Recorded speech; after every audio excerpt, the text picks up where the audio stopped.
오늘 또 지난주 말씀과 오늘 찬양이 참 잘 어울리는 것 같습니다. 내가 너와 항상 함께하리라. 아멘으로 고백하는 귀한 찬양입니다. 지난주와 같은 본문으로 또 같은 제목으로 그러나 다른 내용으로 오늘 말씀을 드리고자 합니다. 지난주에 보았던 대로 시편 73편의 배경은 믿음으로 살려는 한 성도가 자기에게 일어나는 불행한 일과 그리고 악을 행하고 죄를 범하며 살아가는 다른 사람이 오히려 잘되고 복을 누리고 살아가는 이 두 가지 차이 때문에 그가 괴로워하고 또 갈등하고 있는 그런 내용의 말씀입니다. 제가 보니까 우리 주일학교 어린이들 설교를 해야 되는데 아이들이 제가 안 하니까 나가는 것 같아요. 지금. 준비를 했는데 제가 깜빡했습니다. 끝나고 다시 하겠습니다. 우리도 이런 경험들이 간혹 있습니다. 그렇죠? 정말 별 하나님 앞에 내세울 게 있겠습니까만 그래도 좀 착하고 의롭게 살아보려고 하는데 잘 안 되고 나는 내가 봐도 별로 그렇게 신앙생활 잘하는 것 같아 보이지 않는데 저런 사람들은 하는 일마다 잘 되고 이제 그런 거 있을 때 참 마음이 괴롭습니다. 그래서 지난주에는 이 주제를 가지고 하나님께서 왜 우리에게 이런 어려움들을 허락하시는가, 그것은 우리의 마음을 다루시기 위함이다. 우리를 하나님 성품으로 바꾸시기 위해서 하나님을 닮은 성품을, 그러니까 억울함이죠. 시험 들었다 하는 말은 참 애매한 표현이지만 참 억울하다 그 말 아닙니까? 억울한 일을 당할 때에 하나님께서 우리를 마음을 다루시는 순간이다. 그렇게 보면 틀림이 없다. 그런 내용으로 지난주에 말씀을 드렸습니다. 그래서 하나님은 우리들 삶의 밖에 있는 문제들을 고치시는 것도 잘하시지만 내 마음 속에 마음을 하나님이 고치시는 것, 이것을 하나님이 참 좋아하시고 또 원하시는 것인데, 그렇게 함에 있어서 가장 잘 사용되는 효과 있는 도구가 우리의 마음을 고치시는 데 있어서 하나님께서 자주 사용하시는 도구가 고난이라는 도구라 그랬습니다. 아주 효력이 뛰어난 내용이었습니다. 오늘 말씀을 우리가 보고자 하는 것은 불공평한 이 세상의 일들을 보면서 사람들로부터 인정받지 못하고 착하고 선하게 살고자 함에도 불구하고 내게는 어려운 일을 당하고 거짓과 악한 생각으로 남을 해롭게 하는 사람의 삶에 하나님께서 복을 주시는 것처럼 보이는, 그래서 뭔가 뒤틀리고 꼬인 세상과 같은 이 문제들을 우리는 또 어떻게 바라봐야 될 것인가. 사실 오늘 시인이 고통하고 있는 것은 그런 내용입니다. 사실은 나도 죄인이고 또 나도 정직하지 못한 자이기 때문에 세상에 좀 불의하고 부정한 것을 보고 참지 못하는 것이 그렇게 썩 잘하는 것은 아니겠지만, 그럼에도 불구하고 여전히 왜 이 세상이 이렇게 공평하지 못한가, 악한 사람이 좀 벌을 받고 착하게 살고 사는 사람들은 좀 하나님께서 복을 주시고 하면 되는데 그와 같은 정반대의 일이 일어나는 것을 두고 우리는 어떤 생각을 해야 되는가. 여러분, 이런 일들을 통해서 이런 일들은 일어나게 되어 있습니다. 이 세상이 아직까지 죄가 있는 땅이고 또 우리도 죄인이기 때문에 이런 불공평하고 공정하지 못한 일들이 일어나는 것은 어쩔 수 없는 우리의 어떤 삶의 한계인데, 이런 일들을 통해서 하나님이 하시고자 하는 일이 있고 이런 일을 통해 사탄이 우리에게 하고자 하는 일이 있습니다. 하나님이 하시고자 하는 일은 뭐라고 그랬습니까? 지난주의 말씀으로 생각하면 내 마음 상태, 하나님을 닮은 성품으로 나를 바꾸시기 위함이다 그랬는데, 이런 불공평하고 억울한 일을 통해서 사탄은 우리에게 어떤 목표를 가지고 이런 일들을 공격해 오겠습니까? 이 세상은 하나님이 어떻게 하실 수 없는 세상인가 보다. 하나님도 이 세상을 마음대로 조정하시고 다스리고 하지 못하시는가 보다. 세상의 법칙대로 되어가는 이것을 하나님도 어떻게 하실 수가 없나 보다. 결국은 하나님의 주권이나 하나님의 다스림, 이것에 대한 신뢰감을 무너지도록 만드는 것이 사탄의 전략입니다. 그래서 점점 하나님에게 내 마음을 드리지 못하도록, 하나님 믿고 살아갔다가는 내가 낭패를 당하겠구나, 나도 이 세상 살아가는 동안에는 믿음은 지켜야 되겠지만 내 나름대로 살 궁리는 하고 내 방식대로 살아가야 되겠구나. 성경의 방식 이런 거 가지고 살아서는 내가 큰일 나겠다. 이런 생각을 사탄이 주고자 우리에게 이런 문제들을 가지고 접근해 온다 말이죠. 하나님의 방법과 사탄의 목적이 전혀 다릅니다. 그래서 이 죄가 많고 무질서한 법과 원칙이 통하지 않고 불의와 부정이 지배하는 이 세상, 과연 하나님이 여전히 다스리고 계시는가 하는 의문을 우리가 가지게 되는 것입니다. 오늘 다룰 말씀의 주제가 바로 그것입니다. 과연 이 세상 하나님이 아직도 다스리고 통치하시고 계시는가? 오늘 시인의 갈등이 1절로부터 시작하는데 1절은 이렇게 시작합니다. 하나님이 참으로 이스라엘 중 마음이 정결한 자에게 선을 행하시나니. 마음이 정결한 사람, 깨끗한 사람에게 하나님께서 선을 베푸시고 또 복을 주신다는 거, 이건 맞습니다. 이건 변함없는 거, 타협할 수 없는 진리이고 사실이죠. 그런데 하나님이 그런 분이다 하는 것을 아는 이 시인의 지식이 이제 마찰이 일어나고 갈등이 생기게 된 것입니다. 왜? 하나님이 정말 그런 분인 줄 알았는데 막상 현실은 그러지가 않더라는 얘기입니다. 세상은 불의가 이기고 정직한 삶을 살아가는 사람들이 억울한 일을 당하는 것을 하나님이 가만히 보고 계시고 무능하신지 아무 대책을 안 세워주시는 것 같아서, 이게 하나님은 마음이 정결한 자에게 선을 베푸신다는 그의 믿음이나 그의 지식이 오히려 그에게 걸림돌이 된 겁니다. 아닌데? 분명히 하나님이 그런 분인지 내가 알고 있는데 현실이 그러지가 않더라는 겁니다. 이것 때문에 그가 지금 갈등을 하고 있습니다. 오히려 그들은 더 무병장수 그리고 부귀영화를 누리더라. 악한 자들이. 오늘 이 시가 아삽의 시라고 했는데 지난주에 말씀을 드렸다시피 아삽은 이 찬양대를 지휘하는 제사장 가문의 레위 지파 소속입니다. 아주 믿음이 좋은 사람이라고 볼 수 있겠습니다. 또 어떤 사람들은 이 아삽이 이 노래를 찬양대로 지휘도 하고 노래도 부르게 했지만 이 시를 쓴 사람은 아삽이 아니라 또 다른 사람일 것이다 하는 추측. 그래서 칼빈과 같은 학자는 아예 그냥 다윗의 시라고 거의 확신을 가지고 이 시를 그렇게 말하기도 합니다. 아삽이든지 다윗이든지 신앙 다 좋은 사람들 아닙니까? 정말 신앙이 있는 사람들인데도 고민을 하게 된 겁니다. 왜 이런 일이 일어나는가? 과연 하나님이 살아계시다면 이럴 수가 있는가? 하는 고민을 하게 되었다는 겁니다. 그래서 그의 신앙, 하나님은 마음이 정결한 자에게 선을 베푸신다. 믿음으로 잘 살고 말씀대로 살면 하나님 복 주시게 되어 있다. 그 믿음이 오히려 그에게 걸림돌이 되어가지고 갈등을 하게 되었습니다. 막 흔들리기 시작했다. 그의 믿음이 흔들린 이유는 두 가지입니다. 첫 번째는 앞에 말씀드린 대로 의롭게 살고자 하는 자가 잘 되지 않고 오히려 악을 행하는 자가 형통한 것을 보았기 때문입니다. 죄를 짓고도 분명히 거짓인 줄 알고 잘못 살아가는데도 불구하고 장사가 잘 되고 돈을 많이 벌고 무병장수하고 건강하고 이렇게 살아가니까 이 사람들이 가만히 있지가 않습니다. 오늘 성경이 뭐라고 했냐면은 저희 입은 하늘에 두었다. 이게 무슨 말일까요? 하나님을 향하여 아주 교만하게 말하는 겁니다. 하나님이 뭐 어디 있어? 착하고 선한 자에게 은혜를 베풀고 복을 주시고 악한 자에게 벌을 내리신다는 그 하나님이 어디 있어?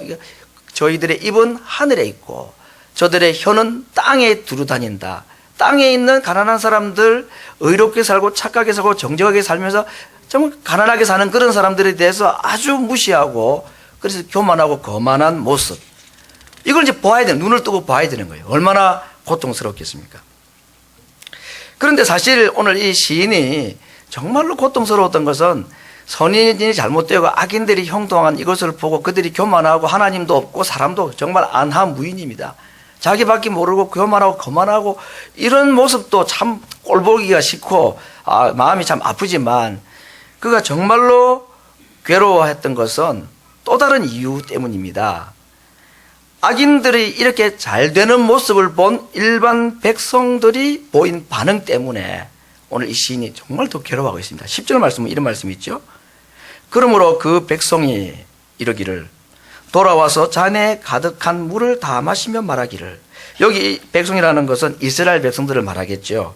오늘 우리로 말하면 교회 안에 일반적인 평범한 성도들을 말합니다. 악인이 잘 되고 선인이 좀 가난하고 형통하지 못한 모습을 보면서 그걸 지켜보고 있는 일반적인 사람들이, 백성들이, 오늘 우리 교회 일반 성도들이 어떤 생각을 하게 되느냐. 하나님 잘 믿을 필요가 없잖아. 저렇게 악하게 살아도 잘만 사는데 왜 굳이 꼭 저렇게 우리가 말씀대로 살고 의롭게 살아야 된다고 말하느냐. 물을 마시면서, 물을 왜 마셨을까요? 가득 찬 물을, 잔에 물을 마시는 겁니다. 그들이 어떻게 행동하나 참 의롭게 믿음으로 사는 사람의 모습과 악을 행하고 잘못 살아가는 모습을 다 지켜보는 겁니다.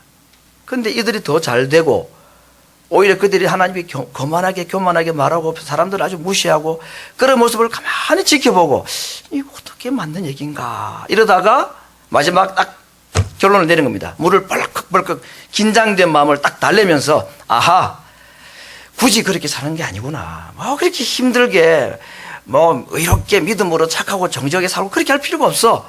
저 사람들 한번 봐봐. 저런 사람들이 오히려 더 잘 되고 있는데 땅에는 땅의 삶의 원리가 있는 거야.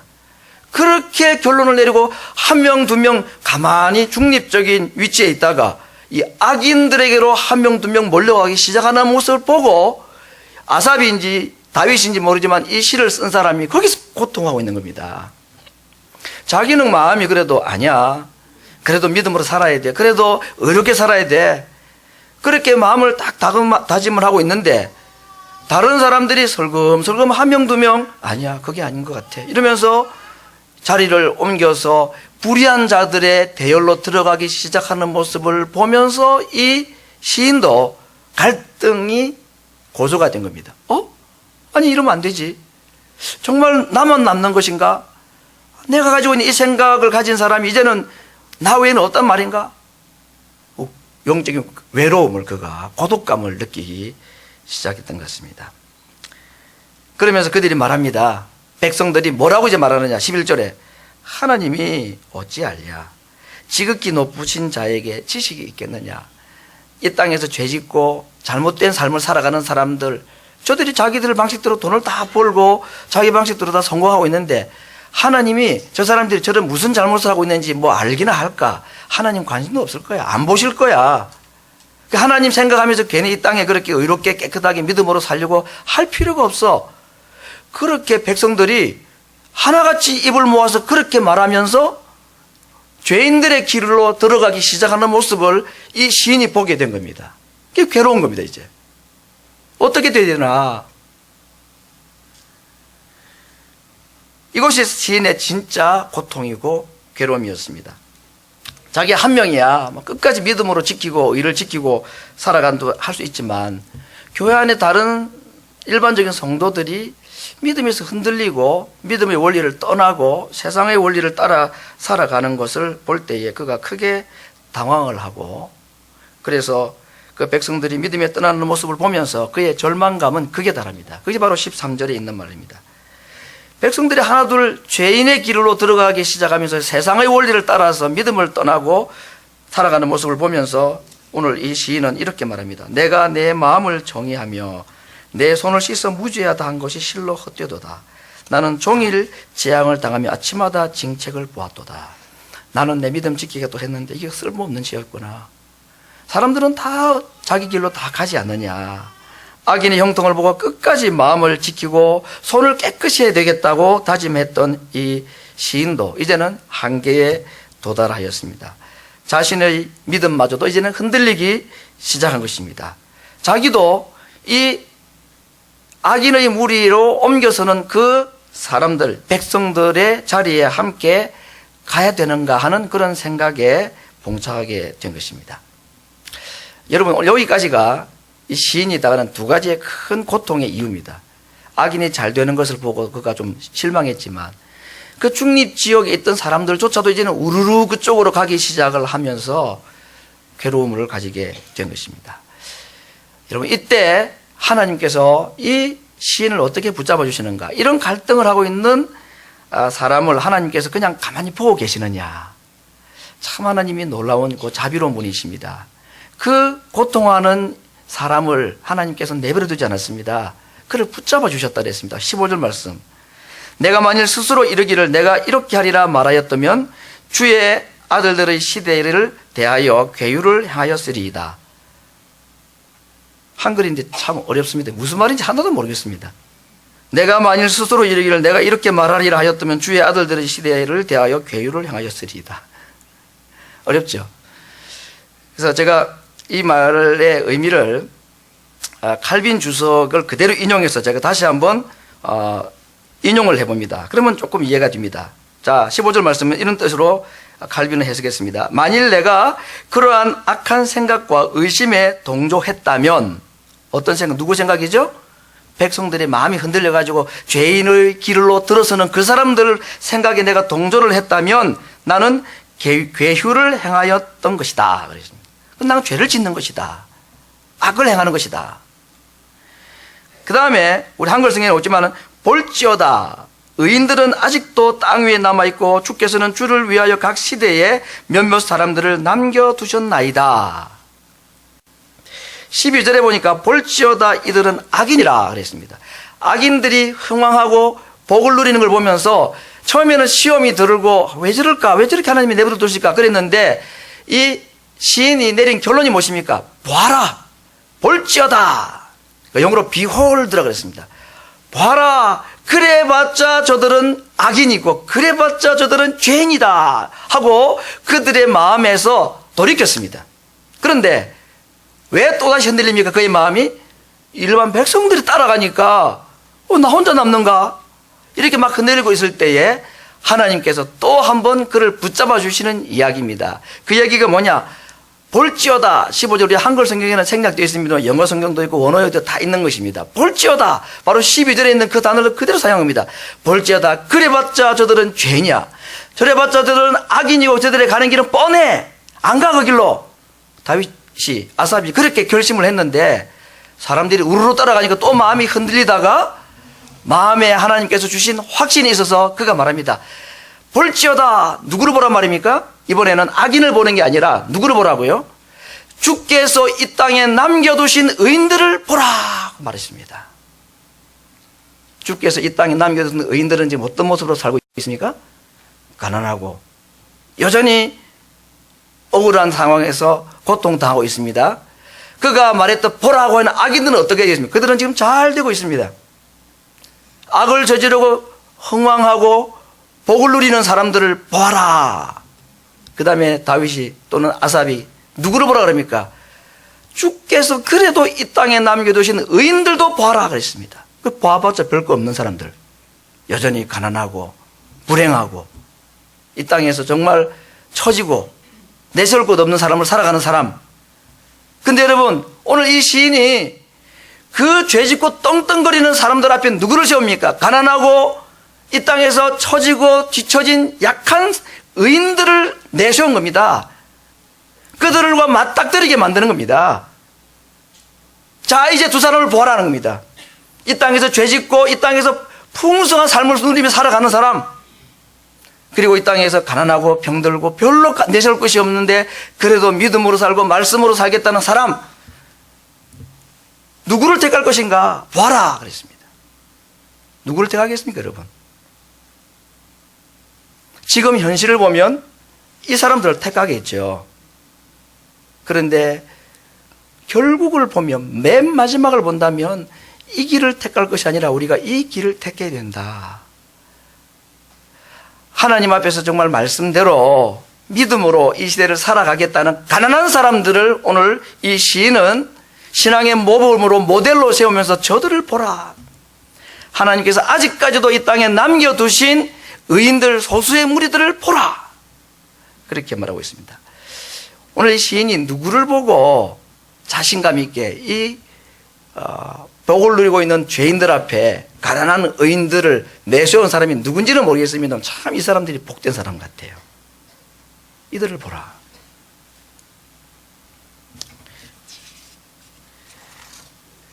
오늘 이 두 무리를 통해서 모든 사람들이 흥왕하고 성공하는 죄인들의 길을 따라가지만, 그래서 한 명, 두 명 그쪽 길로 갈 때에 오늘 이 시인도 마음이 흔들려서 저기로 가야 되는 건가 막 흔들리고 있을 때에 하나님께서 그의 마음을 딱 붙잡아 주셨다고 그랬습니다. 그래서 아니야, 그게 아니구나. 그래서 이 시인이 뭘 보았느냐, 그래봤자 저들은 죄인이고 저들의 결국은 뻔해. 나는 이 소수의 가난한 의인들을 택하겠다 하고 그렇게 마음을 딱 결심을 하고 난 뒤에 성소를 들어갔다 그랬습니다. 하나님의 성소에 들어갔더니 자기 생각이 옳았다는 것을 확신을 했습니다. 성소에 들어가기 전에 나는 저길 가지 않겠다. 저렇게 악인들 성공하는 모습이 있지만 나는 저길 안 가겠다. 그들의 결국은 마지막은 미끄러지고 넘어지는 것이 뻔하다고 생각하고 안 간다고 결심을 했는데 그 자신의 결정이 옳았다는 것을 어디에 들어갔을 때 더 확신했단 말인가요? 주의 성소에 들어갔을 때 옳았다는 걸 알았습니다. 그러면 성소에 들어가기 전에 그가 나는 저 길로 안 가고 이 길로 가겠다 하고 결심한 것, 그 깨달음은 누가 주신 겁니까? 하나님 주셨죠. 하나님께서 그의 마음을 붙잡아 주신 겁니다.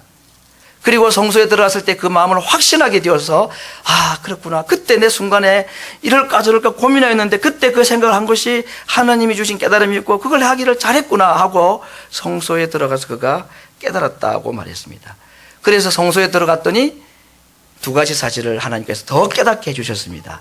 첫 번째 18절, 주께서 참으로 저희를 미끄러운 곳에 두시며 파멸에 던지시니, 지난주에 말씀드린 대로 이 죄인들의 성공한 자들, 악을 행하며 성공하며 살아가는 저들이 높은 곳에 올라가 있는데 그 높은 곳은 어떤 곳이냐? 얼음바닥이다는 걸 알았습니다. 미끄러지기 딱 좋은 곳이라는 겁니다.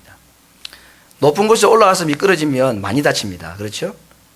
낮은 곳에 떨어지면 좀 덜 다치지만 높으면 높을수록 떨어지면 많이 다치게 되어 있습니다. 오늘 이 시인이 그걸 깨달았습니다. 그들의 결국은 저 높은 곳에서 미끄러지는 곳이다. 하나님이 저들을 높은 곳에 두셨지만 그 높은 곳은 미끄러지는 곳이다. 두 번째 깨달은 것은 20절에 주여 사람이 깬 후에는 꿈을 무시한 같이, 저들이 지금 성공을 누리고 번영을 누리고 악인의 길에서 성공을 말하고 있는 저들이 지금 꿈을 꾸는 것이다 하는 것을 그가 알았습니다. 꿈꾸는 거 가지고 얘기하는데 뭐 내가 옳고 그러니 시기하고 할 필요가 없다. 그들의 마지막은 허망하고 허무하게 끝나고 말 것이다. 그래서 더 이상 악인의 형통을 부러워하지 않게 되었습니다. 처음에 오늘 이 시인이 미끄러질 뻔했다 그랬습니다. 실족할 뻔했다 그랬죠. 왜? 의인은 가난하고 악인이 부자로 살아가는 모습을 보면서 그가 미끄러지고 흔들렸다 그랬습니다. 그런데 정작 미끄러지는 사람이 누구냐? 악을 행한 부자들이 미끄러지는 곳에 올려진 자들이라는 사실을 깨닫고 그가 자리를 바르게 정리하게 된 것입니다. 여러분, 정말 이 부귀 영화, 이 부자가 되는 것이 모든 사람이 꿈일지는 모르는데 이 부자가 되는 것이 얼마나 위험한가 하는 것에 대해 성경 참 말씀을 많이 하고 있지 않습니까? 정말로 부자가 되고 미끄러지지 않은 사람이 성경에 별로 없는 것 같아요. 욥이나 에녹은 부자였는지는 모르지만 그 정도를 제외하고는 많은 사람들이 부자가 되면서 많이 미끄러졌습니다. 그 가장 대표적인 사람이 솔로몬입니다. 하나님의 복으로 그가 엄청난 부귀영화를 누렸는데 그가 올라간 높은 곳이 미끄러지는 곳이었고 넘어지고 말았다는 것입니다.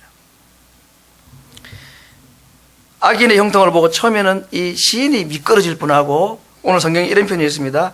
마음이 산란했다. 마음이 붕 떴다 그랬습니다. 그러나 만약에 그때 마음이 붕 떠가지고 나도 저 길로 가볼까? 만약에 그렇게 결단했다면 오늘 그가 말합니다.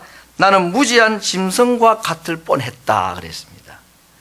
누가 봐도 복받는 악인의 길을 택하는 것이 좋은 것처럼 보이는데 만약에 그 길을 따라갔다면 자기의 결정이 어떤 결정이냐? 정말로 바보 같은 우매무지한 짐승의 결단을 한 것과 같았을 것이다. 그렇게 말하고 있습니다.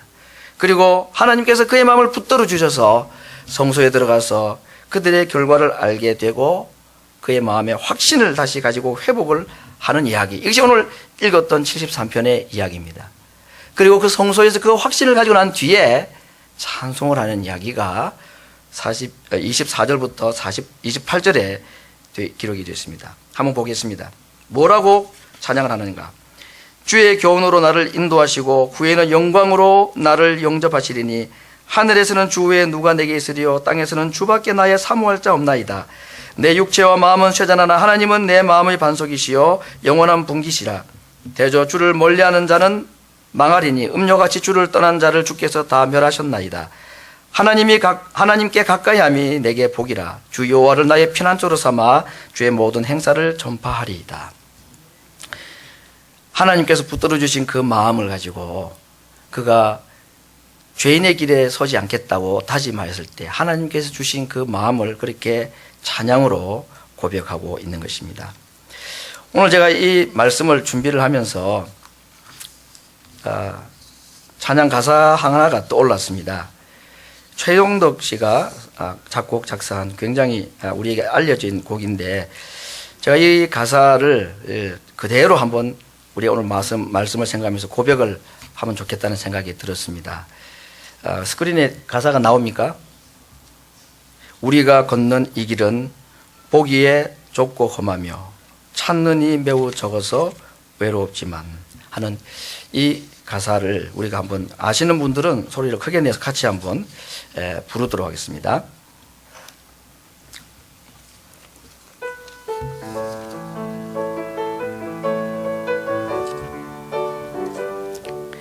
우리가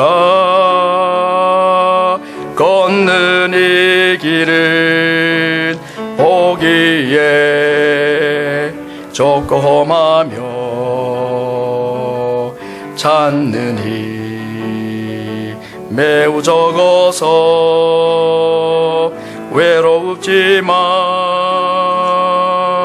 이 길 끝에는 우리 주님이 계셔 우리를 그 품에 안아주시리. 세상 사람들 우리들 보며 어리석다고 조롱하지만 이 길을 가는 자마다 영원히 주와 살리라. 우리는 함께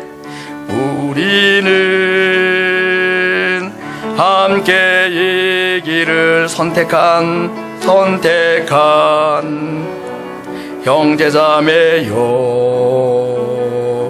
영원한 주의 나라의 백성이기에 서로 도우며 서로 손을 잡아주며 이 길을 함께 걸어갑시다. 세상 사람들 우리들 보며 어리석다고 조롱하지만 이 길을 가는 자마다 영원히 주와 살리라. 우리 같이 한번 기도하겠습니다. 세상을 돌아보면 내 마음이 흔들리고 믿음이 흔들릴 때가 있습니다. 세상에 아직까지 죄가 있는 땅이고 여전히 사탄이 어느 정도 영향력을 행사하는 세상이기 때문에 그렇습니다. 주님 오실 때 그 모든 것이 바르게 되겠지만 주님 오실 때까지는 우리는 이 고통을 어쩔 수 없이 짊어지고 가야 될 자들입니다. 우리가 이 길을 좁은 길로 선택하고 가는 길입니다. 우리의 마음이 흔들릴 때마다 오늘 이 시인의 마음을 지켜주시고 그를 성소의 발걸음을 인도하셔서 그의 믿음 흔들리지 않도록 하셨듯이 주님 말씀 믿고 사랑하는 저희들 흔들리지 않도록 저희 마음을 붙잡으시고 믿음을 지켜주시옵소서. 세상 사람들이 우리를 바라보고 참 어리석다고 조롱을 하지만 그러나 이 길 끝에 계신 주님을 바라보면서 서로 도우며 서로 손을 잡아주고 함께 이 길을 걸어가는 주의 백성들 될 수 있기를 위해서 같이 한번 서로를 위해서 기도하겠습니다.